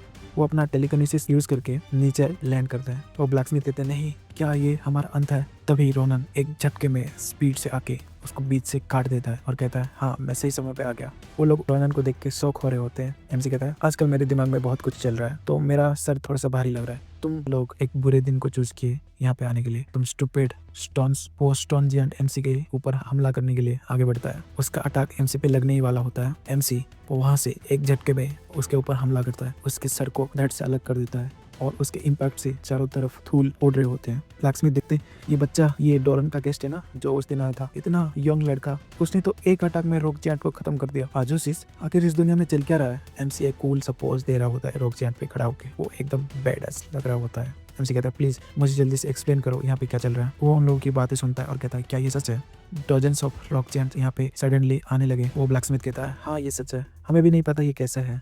वो पता नहीं कहाँ से आ गए और सारा कुछ तबाह करने लगे। उन्होंने हम सब ब्लैकस्मिथ के ऊपर हमला किया और उन्होंने बहुत सारे लोगों को पकड़ लिया। डॉरन को भी उन्होंने पकड़ लिया। वो वापस चले गए जहाँ से वो आए थे। डीडी खान उनको पकड़ने के लिए उनके पीछे गया है, लेकिन वो इतना ज्यादा अच्छा नहीं है फाइटिंग करने के लिए। अगर ये ऐसा ही चलता रहा तो एमसी कहता है तो वो उन लोगों का खाना बन जाएंगे। एमसी कहता है ठीक है अब यहाँ पे कोई भी वो रॉक जायंट्स नहीं बचे हैं। ब्लैकस्मिथ कहते हैं अभी तुम जिस रॉक जायंट से लड़े वो आखिरी था ना? एमसी कहता है असली कहता है हाँ क्या हुआ बता। एमसी कहता है तुम और मारिया चेक करो यहाँ पे बाकी लोगों को, जिसको भी यहाँ पे चोट लगा है उनको संभालो और तुम्हें कोई मिलता है तो उन्हें हील करो। मेरे सीता को लेके जाओ और इसका इस्तेमाल करो, ये काफी रहेगा। असली कहते हैं तो तुम्हारे बारे में क्या है रोनन? एमसी कहते हैं तो तुम क्या सोचते हो? मुझे उस बुढ़े आदमी को बचाना ही पड़ेगा क्योंकि उस बुढ़े आदमी से मुझे कुछ चाहिए। डॉरन कहता है मैं ग्रेटफुल हूँ तुम मुझे बचाने के लिए आए डीडी खान, लेकिन तुम्हें यहाँ आना नहीं चाहिए था डीडी खान। डीडी खान कहता है प्लीज जल्दी से यहाँ से भाग जाओ। बुढ़ा आदमी कहता है तुम्हारे पास इनविजिबल आर्मर है, तुम यहाँ से आराम से भाग सकते हो। डीडी खान कहता है बुढ़े चुप रहो, यहाँ सारा चीज ऑलरेडी टफ हो गया है, तो पागल जैसे बातें करना बंद करो। अगर तुम्हें इतना ही बोलना है तो तुम एक स्वार पकड़ के उनसे लड़ते क्यों नहीं है? क्या ये बस डेकोरेशन के लिए बनाया है तुमने? डॉरन कहता है अरे नहीं, ये बच्चा मेरा मैग्नम ओपस है, मेरा फर्स्ट मॉन्यूमेंटल स्टेप, मेरे जैसे स्वार मैंने इसे यूज करेगा तो ये गंदा हो जाएगा। डीडी खान कहता है तुम पागल बुढ़े आदमी, तुम जितना भी वेपन्स के पीछे पागल हो लेकिन ऐसे टाइम में तो ऐसे मत बोलो। उस स्टॉर्म जैन उनके तरफ अटैक करने के लिए आगे बढ़ता है और उनपे अटैक करता है। डॉरन कहता है डीडी खान हमें दिखाया जाता है। डीडी खान उसके हाथ को रोक के खड़ा हुआ होता है, उसके मुंह से खून निकल रहा होता है। डीडी खान सोचता है कि मेरा आर्मर डिफेंसिव एन्चेंटमेंट से भरा हुआ है, फिर भी उसने एक अटैक में इसको तोड़ दिया। शिट, मुझे नहीं पता था मैं ऐसे मरने वाला हूँ, शायद मुझे वो सारा कुछ कर लेना चाहिए था जो मैं करना चाहता था। तभी एमसी दौड़ के आ रहा होता है। डीडी खान सोचता है मैं अभी पछता रहा हूँ। डीडी खान एकदम डर के मारे पसीने में लथपथ होता है। एमसी आता है और अपना स्वाट स्लास मार के उसको तोड़ देता है और उसको कहता है अच्छा किया डीडी खान, अब बाकी सारा चीज मेरे हाथ में संभाल लो और तुम थोड़ा आराम करो। डीडी खान कहता है रोनन तुम यहाँ पे कैसे? यहाँ पे तो सारे रास्ते में बहुत ही सारा जायंट्स थे है ना? एमसी कहता है हाँ वो कमीने, मैं उन सारा लोगों को आते वक्त खत्म कर दिया और बाकी ब्लैकस्मिथ्स को बचा लिया। डीडी खान कहता है क्या ये सच में पॉसिबल भी है? तुम मेरे से मजाक कर रहे हो क्या? एमसी कहता है चलो बातें करना बंद करो और चलो मुझे अपना वो चीज दे दो बुढ़े आदमी डॉरन, क्योंकि मैं ये स्वॉर्ड यूज नहीं कर सकता आगे। वो बुढ़ा कहता है हाँ इस चीज का नाम है मैग्नम ओपस, ये तो मेरा स्वॉर्ड है ना? ठीक है ये ले लो, इसका सीध अनफिनिश्ड है सो तुम इसे अभी ही इस्तेमाल कर सकते हो। एमसी कहता है थैंक यू। तो हम शुरू करें, इसको चेक करना। वो स्टोन जियांट्स गुर्रा रहे होते हैं, वो गुर्रा के एमसी पे अटैक करने के लिए आगे बढ़ते हैं। एमसी कहता है चलो चेक करते हैं ये कितना अच्छा है, और वो उन पे स्वाड स्लाश करता है और उसका स्लाश उन जियांट्स को तोड़ के बहुत पीछे तक जाता है।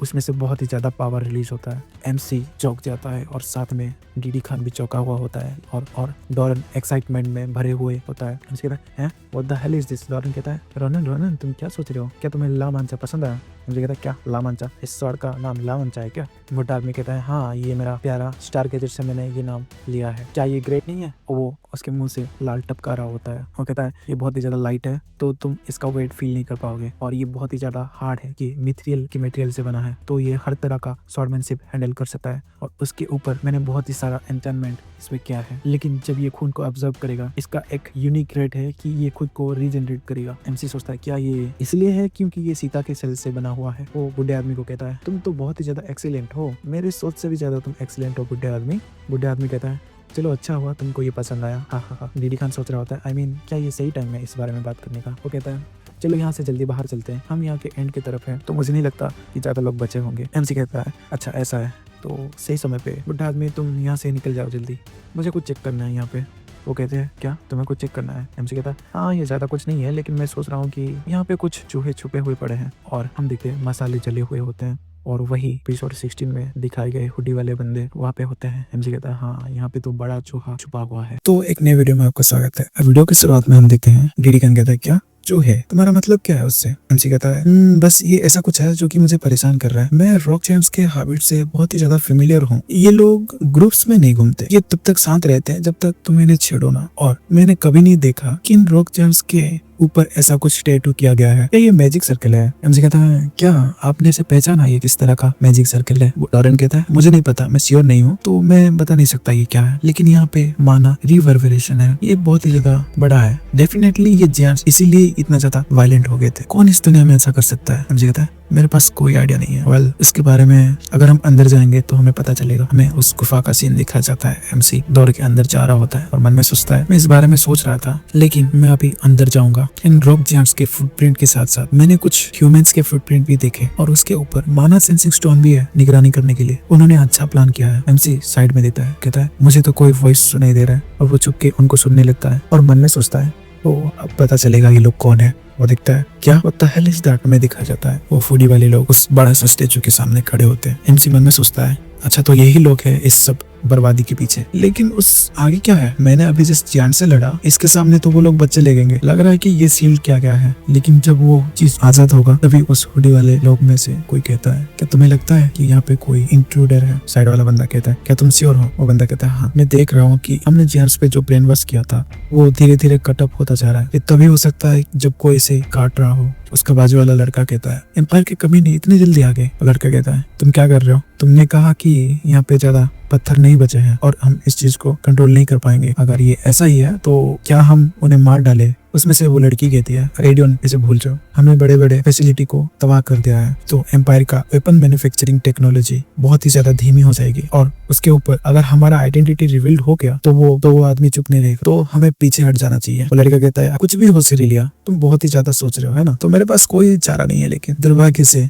मुझे इसे करना ही पड़ेगा। लड़की कहती है तुमको जैसा लगे करो। वो लड़का कहता है ठीक है नाइस नाइस। सल्फर का पास आ रहा है। मुझे कहता क्या? वो कहता है ये बात कब से मेरे नाक में घुसे जा रही है और मुझे कब से परेशान कर रही है। वो अपना फायरबॉल को एमसी की तरफ छोड़ देता है और वहाँ पे एक ब्लास्ट होता है और लड़का कहता है हा एक अनएक्सपेक्टेड गेस्ट। एमसी गुस्से में देखता है, बाद में कहता है हे तुम छोटे बच्चे तुम कौन हो? हाँ छोड़ो, जबकि तुमने इसे डॉज कर लिया है तुम थोड़े बहुत तो अच्छे ही होगे, तो चलो हम तुम्हारे पैर को बांध देते हैं। एमसी देखता है और वो अपना मैजिक एमसी की तरफ करता है। एमसी देखता है मन में सोचता है इतने कम समय में इतना बड़ा मेटेरियलाइजेशन मैजिक करना ये कोई आम आदमी नहीं कर सकता, ये डेफिनेटली कोई ऑर्डिनरी लोग नहीं है। आदमी कहता है तो मैं फिर से पूछता हूँ तुम यहाँ पे कहाँ से आए? तुम यहाँ पे कैसे आए? यहाँ का सिक्योरिटी इतने जल्दी टूटना नहीं चाहिए इतना इजिली। एमसी कहता है ये तुम मुझे पूछना चाहिए तुम लोग कौन हो? नो मैटर तुम्हारा रिलेशनशिप कितना ही अच्छा है, इस जगह का इतने अंदर आ जाना ये तो सही नहीं है ना। लड़का कहता है कि सही कहा, तुम्हें इतना तो एक्ट करना चाहिए ताकि मुझे मजा आए तुम्हें मारने में। क्या तुम ऐसा नहीं सोचते? तुम्हें क्या लगता है सिरिला? वो लड़की कहती है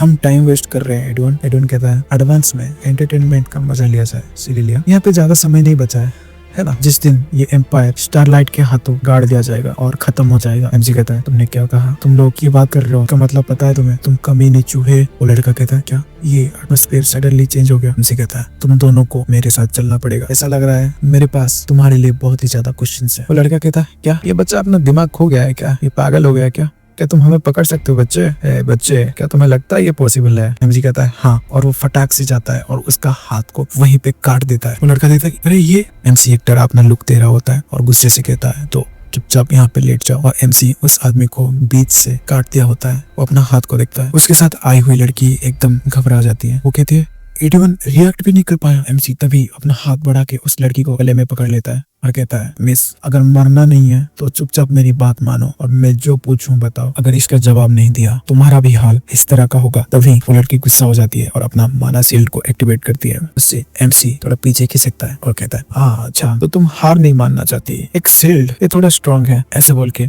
एमसी अपना तलवार का स्लास मारता है और उस लड़की का बैरियर टूट जाता है। वो लड़की देख के एकदम हैरान हो जाती है, कहती है इसने मेरे माना शील्ड का टुकड़े टुकड़े कर दिया। एमसी फटाक से जाके उसके बॉडी में अपना तलवार घोंप देता है। उस लड़की के मुंह से खून निकलने लगता है और एमसी गुस्से में कहता है तुम्हें देखो तुम तो हाफ एल्फ हो, एक हाफ एल्फ यहाँ पे ऐसे काम कर रही है, तुम लोग कौन हो? तभी वहाँ पे कुछ चीज रीजनरेट होके एक्सप्लोजन होता है। एमसी पीछे दिखता है और वहाँ पे स्लैश मारता है। एमसी कहता है ये तो स्ट्रेंज है, मुझे लगा मैंने तुम्हारा हाथ काट दिया, अब ये क्या है? वो लड़का अपने बॉडी को रीजनरेट कर रहा होता है। एमसी कहता है अच्छा तो यही तुम्हारा असली अपीयरेंस है। वो लड़का गुस्से में कहता है तुम उस औरत से दूर हो जाओ, तुम कमीने कुत्ते। एमसी उस लड़की के ऊपर अपना पैर रख के खड़ा होता है और कहता है तो तुम्हें अभी तक इस सिचुएशन का अंदाजा नहीं हो रहा है ना? और वो अपना तलवार उस लड़की के पैरों में घोप देता है। लड़का देख के हैरान हो जाता है। एमसी कहता है सारे लोग मारे जाओगे तो तुम डिसाइड करो, तो तुम मेरे साथ शांति से चल रहे हो या नहीं, या फिर मैं और एक बार करूं इस एल पे, वो फिर से ठीक हो जाएगी, तो करके देखते हैं। वो लड़का कहता है ऑलराइट, मैं तुम्हें फॉलो करूंगा। एमसी कहता है चलो बढ़िया चॉइस है, मैं और ज्यादा खून देखना नहीं चाहता, ये परेशान की बात होगी अगर तुम यहाँ पे मारे गए तो। एमसी देखता है हाँ इस औरत के साथ क्या प्रॉब्लम है? वो एल्प एक क्रीपी सा स्माइल दे रही होती है। एमसी मन में सोचता है ये हंस क्यों रही है? तभी एमसी देखता है वो बड़ा वाला स्टेच्यू एमसी के ऊपर अटैक करने के लिए अपना हाथ बढ़ाता है। एमसी देखता है ये कब हो गया, और एमसी उसको रोकने लगता है अपने तलवार से, लेकिन उसे रोक नहीं पाता और पीछे उड़ के गिरता है और धुआं धुआं हो जाता है वहाँ पे। वो आदमी कहता है सिरिला क्या तुम ठीक हो? वो हेल्प कहती है मैं ठीक हूँ एडोन, मैं इस टाइम तुम्हारा कर्जदार हूँ, अगर तुमने उसे मारने का नाटक करके उसका अटेंशन को डाइवर्ट नहीं किया हो तो मैं अपना रिकॉग्निशन हिंडरिंग स्पेल को कभी एक्टिवेट नहीं कर पाती और इस जांट को कभी एक्टिवेट नहीं कर पाती। मैं बस थोड़ा सा इस जांट के हाथ को एक्टिवेट कर पाई हूँ, लेकिन डेफिनेटली उस लड़के को यहाँ पे बहुत ही ज्यादा इंजरी हुआ होगा। लड़का कहते सिरिलिया तुम अभी चर्च चले जाओ, इस सिचुएशन के बारे में रिपोर्ट कर दो, मैं इस लड़के को संभाल लूंगा आखिरी तक। सिरिलिया कहती है बी केयरफुल। वो लड़का बच्चे के रूप में जानवर है। एडोन कहता है मैं अपना गार्ड डाउन नहीं करूंगा पिछली बार की तरह, वो एक बच्चा नहीं है, अगर मैं उसे अभी नहीं मारा तो वो बाद में हमारे लिए बहुत ज्यादा मुसीबत बनेगा। तो वहाँ हटता है और धुएं के पीछे हमारा एमसी दिखाया जाता है और एमसी मन में कहता है इस बार मैं नहीं हारूंगा, और वो फट से जाता है और उस एडोरन का दोनों हाथ टुकड़े कर देता है, दोनों पैर टुकड़े कर देता है, उसके छोटे छोटे पीसेस कर देता है। और एमसी कहता है तुम्हें क्या लग रहा है, तुम कहाँ जाओगे अभी? मैंने तुम्हें पहले ही बताया था कि मुझे बहुत सारा चीज पूछना है तुमसे। लड़की एकदम डर जाती है। वो अपना स्पेल एक्टिवेट करके कहती है तुमने इतना ज्यादा इंजर्ड होके सर्वाइव कैसे किया?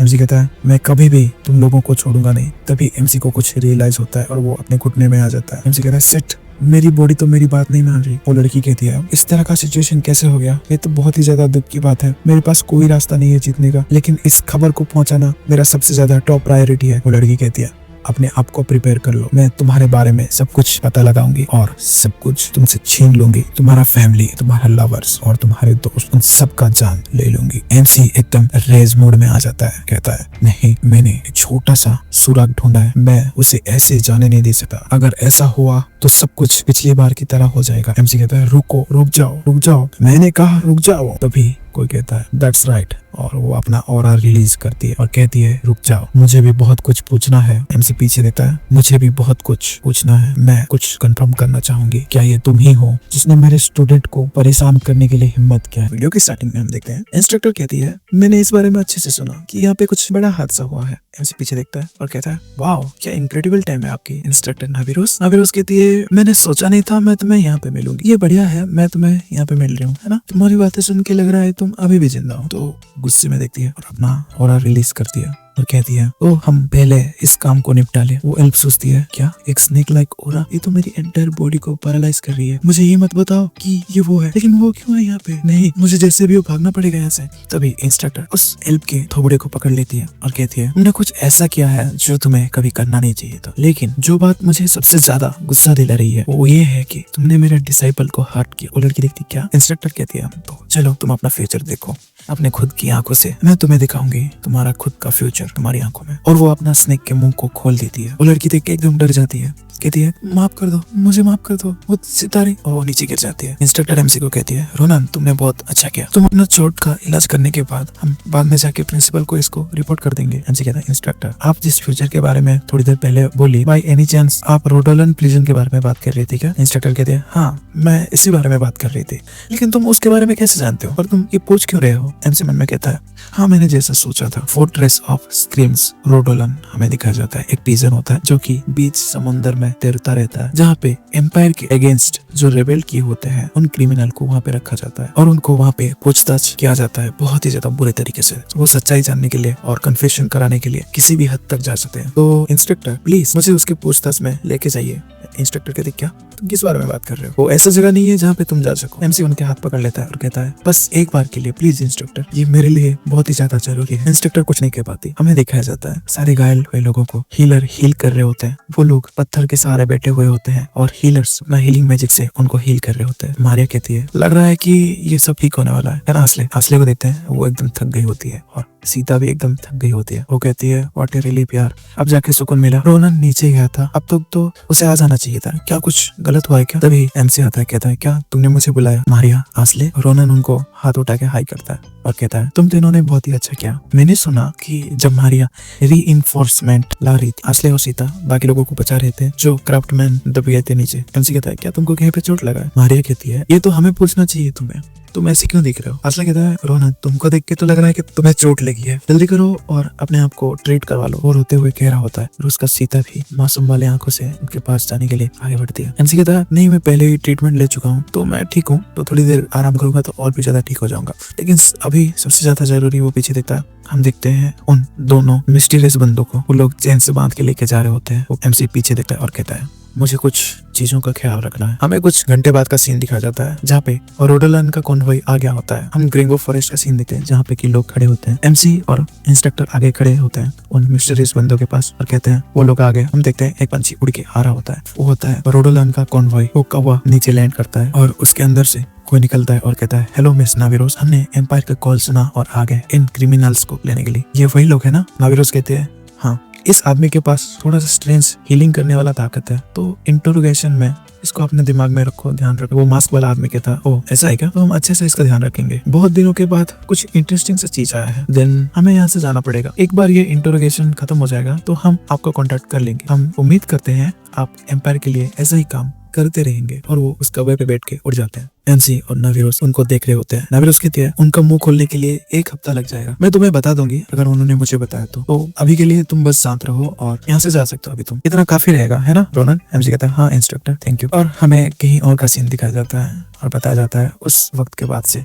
टाइम बीतते गया और द ग्रांड कपाडोशिया को वापस से ठीक करने का काम जल्दी किया गया और इसको एम्पायर का सपोर्ट मिला और एमसी एकेडमी में चला गया और इंस्ट्रक्टर नाविरोस के साथ सप्लीमेंट्री क्लासेस को लेने लगा। कुछ दिनों बाद का सीन दिखाया जाता है फोर्ट्रेस ऑफ स्क्रीम्स रोडोलन का सीन। हमें उसके अंदर का सीन दिखाया जाता है जहाँ पे टॉर्चर करने के लिए विभिन्न प्रकार के टूल्स रखे गए होते हैं। कोई आदमी उस बंदे के दांत को निकाल रहा होता है और कहता है डैम मैं इतना इसमें खो गया कि मैं भूल ही गया था, फाइनली ये टाइम हो गया गेस्ट का आने के लिए। हमें फोर्ट्रेस का बाहर का सीन दिखाया जाता है जहाँ पे एमसी और इंस्ट्रक्टर आ गई होती है। वहाँ पे उन्हें लेने के लिए कोई आदमी आया होता है और कहता है हेलो एवरीवन, आपको यहाँ आने पे कोई प्रॉब्लम तो नहीं हुआ ना? मैं इस क्रिमिनल का इंटरोगेटर इंचार्ज हूँ और मैं तुम्हें यहाँ से एस्कॉर्ट करूंगा। मेरा नाम है काराका, क्या आप अभी उस क्रिमिनल को मिलना चाहते हैं?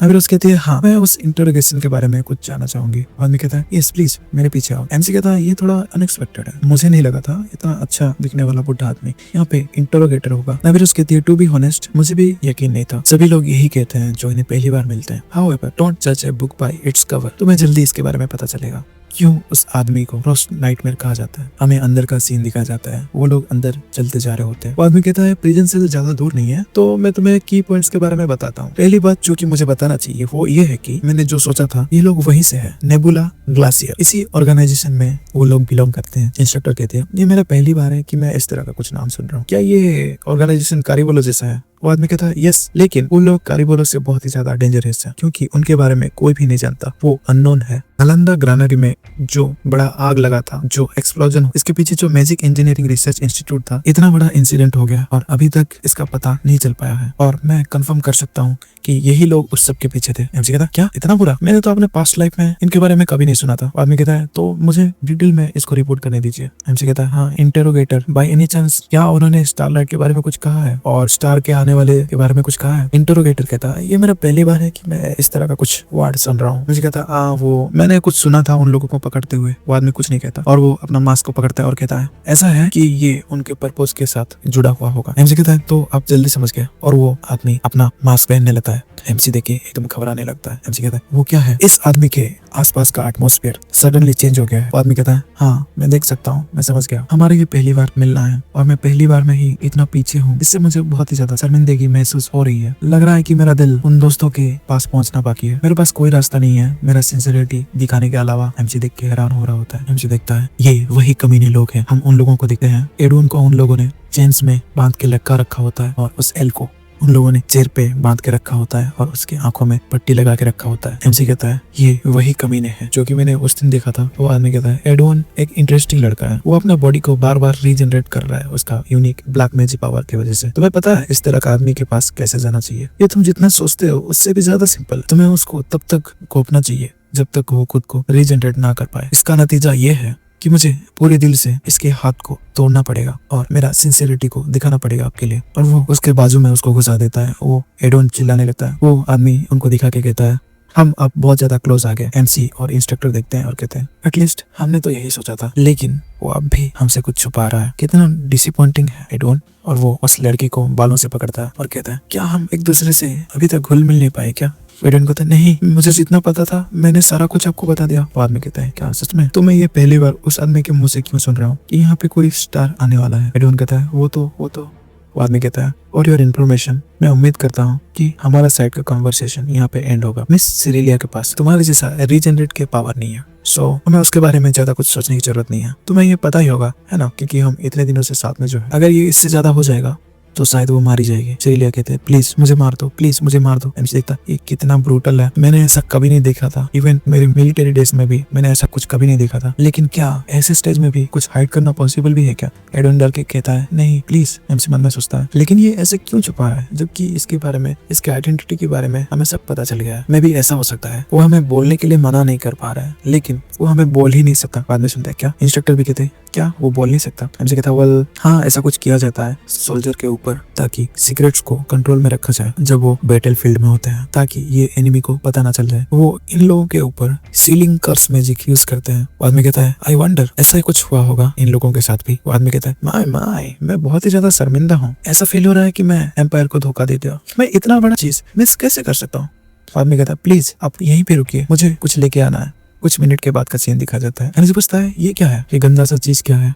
आदमी कहता है इसको किस आई कहता है। ये एक श्राप है। हम इसे क्रिमिनल को इंटरोगेटिंग करने के लिए इस्तेमाल करते हैं। जो क्रिमिनल बहुत सारे कर्ज की वजह से बोल नहीं पाते। ये बहुत ही ज्यादा प्रीशियस चीज है जो कि हमारे काम में आती है। तो एडोन क्या हम तुम्हारे साथ शुरू करें? और वो उसके पास लेके जाता है। एडोन कहता है प्लीज रुक जाओ। आदमी कहता है मैं तुम्हें जल्द ही यहाँ से रिहा कर दूंगा, तो प्लीज मुझे अपना दिल में छुपी सारी बात बताओ दोस्त। और वो उसके माथे में वो इंजेक्ट कर देता है। एडोन चिल्लाने लगता है। तभी वो कर्ज का आई ग्लो करता है। आदमी कहता है चलो ये हो गया। तो मैं फिर से सवाल पूछना चाहता हूँ, ये स्टार अराइवल के बारे में तुम क्या कहना चाहोगे? एडोन कहता है ये स्टार एक इटरनल बीइंग है, द सोल ब्लेसिंग, जो इस लैंड के वीक लोगों को बचाएगा। ये इस दुनिया के परे है। ये हमारा जिंदगी भर का विश है। हम उन सारी चीज को खत्म कर देंगे जो हमारे रास्ते में आएंगे। एल कहता है वेट एडोन तुम अपना मुंह बंद करो। आदमी कहता है ये ज्यादा देर नहीं हुई है इस बुढ़े आदमी को ये समझने में। क्या आसमान से कुछ जल्द ही कुछ गिरने वाला है? अगर ऐसा है तो क्या गिरने वाला है? तभी एडोन अपना आंख खोल लेता है और कहता है the children of stars. MC आगे देखता है और एकदम साइलेंट हो जाता है और मन में सोचता है आही यूथ। आज के लिए इतना ही। वीडियो पसंद आई है तो वीडियो को लाइक कर दीजिए, चैनल को सब्सक्राइब कर दीजिए। मैं मिलता हूँ आपको अगले वीडियो में। तब तक के लिए बाय बाय।